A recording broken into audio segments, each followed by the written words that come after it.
guys, it's Kate and I hope you're having a great day. I'm here with another sheet of my B watercolor paper. It's 140-pound cotton, and I hadn't done kind of a fluid art lately, and I wanted to break out my liquid watercolor inks. These I got on clearance at Michael's and they are so fun to use. They have droppers just like acrylic ink, but they are watercolor dyes. They do reactivate with water if you put them on paper, so you can blot them, lift them, just like regular watercolor. I am working today, I want to do some reds and browns, so I got sepia, raw sienna, and vermilion. So I'm going to be working with these three colors today, and I have a dry piece of paper right now, but it's not going to stay dry. So I am going to get some water out of my jar. Actually, I'm going to do some spray water.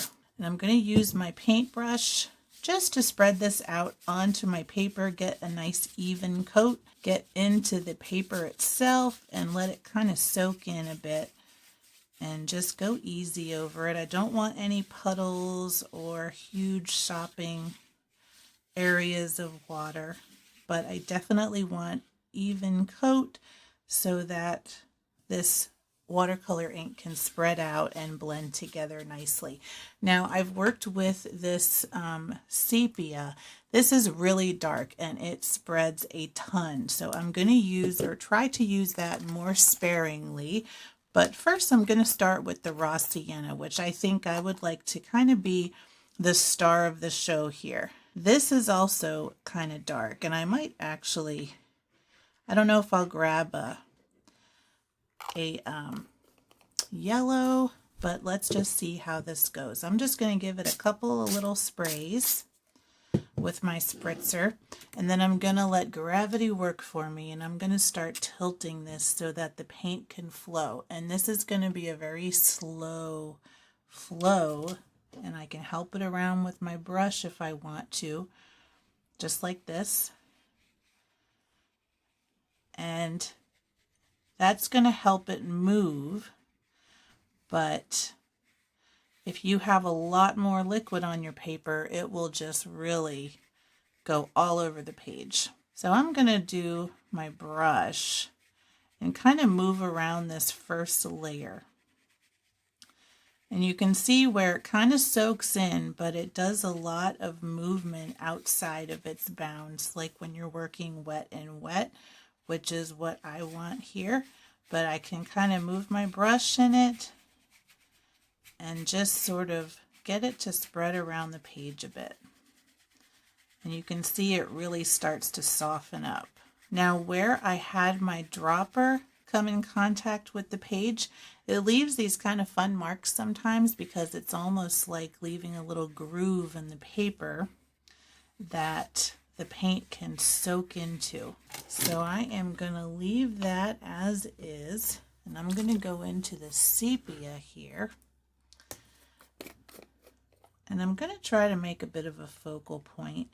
I want my vermilion to be kind of the star of the show, but if I sort of turn my paper this way, I kind of have some interesting things going on here. So I'm going to kind of go with this and let it kind of go around with these blobs that I did, just like that. And I think that looks really cool. All right, now I'm not going to move this around quite so much, but what I am going to do is add some red here. And let's see how it looks in some of these little areas. I really like this actually. Isn't that fun? You never know what you're going to get. I'm going to add another kind of round shape there. And let that kind of come together. And maybe I'll add just another bit of sepia here. Now you can see this is spreading out already. It really is strong, and that's just from like one drop of the sepia. So it is definitely a strong color.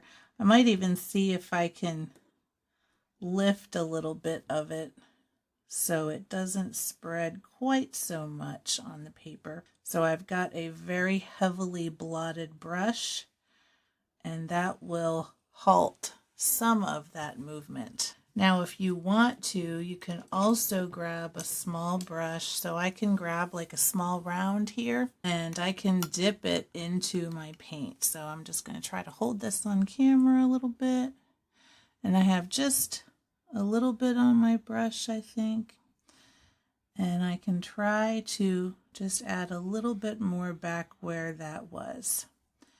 And just paint right here onto the paper. And that way I can still get that darkness there, but it won't just keep blooming like the dots do. All right, I am back and our painting is dry, and I love how this came out. Like, it almost doesn't need anything else, but I'm going to go ahead and add something anyway. So I have a couple different things here. I've got some fine liners. This one is a black 05 tip. I also have some gray ones. These are 01, 05, and 10, and they go in thickness with the numbers. This is like a little bit of a subtler shade if you don't want to go all the way to the darkest color. And then, you know me and my white pens, I have a love-hate relationship. I have 3 different ones. I've got a Jelly Roll number 10, a Jelly Roll 05, and I also have a Uniball white pen. So we'll see which one ends up working for this, but I want to just keep this one pretty simple. And I thought this might be a good one to add some of the gray to. So I'm going to go for the finest tip. This is the 01, and I'm just going to see how this looks. And so what I want to do is first focus on these red blob areas, and I'm going to do some sketches almost to turn them into flowers. And I am not sure exactly how I want them to look yet, but I think the only thing we can do is to just try it. And this is going to be a bit of a lighter color, which should be pretty nice. And I think for one, I'm just going to go and do these fine little lines, because I really want the color to be the star of the show here. And I'm going to go over this a couple of times and really get a lot of lines in here.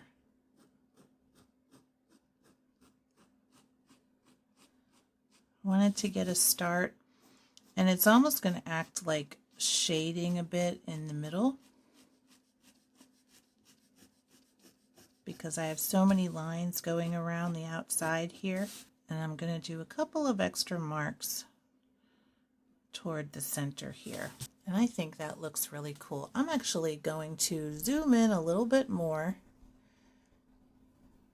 so you can see what I'm doing here. And then for this one, let's just say it goes to the side, and this is just going to be, I really love this simple texture, and it's so fine. And so I am going to go through the rest of these little flowers and do the same thing. All right, we've got that all done. Now I'm going to grab my number 10 Jelly Roll, and where I have flower centers, I'm going to add a little bit of white, just some little lines and dashes, just to add a little bit of brightness to this page. We really could use some extra contrast, so I'm going to add those there. And then maybe, what else do we want to do? I just really do want to keep it simple, and this looks really pretty to me. You know what? Let me grab, I also have this 05, which is a finer tip. Let's see what we can do for this little tree. And this is, I kind of like this. It's like a little flower tree or something. But we can add just kind of a fine tip, just to add some line interest here. All right. Honestly, I think we can call this good. Let me give you the full view right there. And then I'm going to give you the close-up so you can see all of the marks. And what kind of inspired me to do the extra fine pen is actually this little mark here, and that's just from the tip of my dropper when I was adding the color to the page when we were working with the wet watercolor. So I hope you enjoyed this really simple but pretty project. You can do it with pan paints or tube paints too. I wanted to use the liquid watercolor ink, but you can definitely work wet and wet this way, and just make sure to get some really nice strong pigment on your brush so it doesn't get too light when it dries. But I really love doing this today. If you like this video too, make sure to give it a thumbs up. If you want to see more like this, make sure to subscribe to my channel. Thank you so much for watching, and until next time, keep creating. Bye.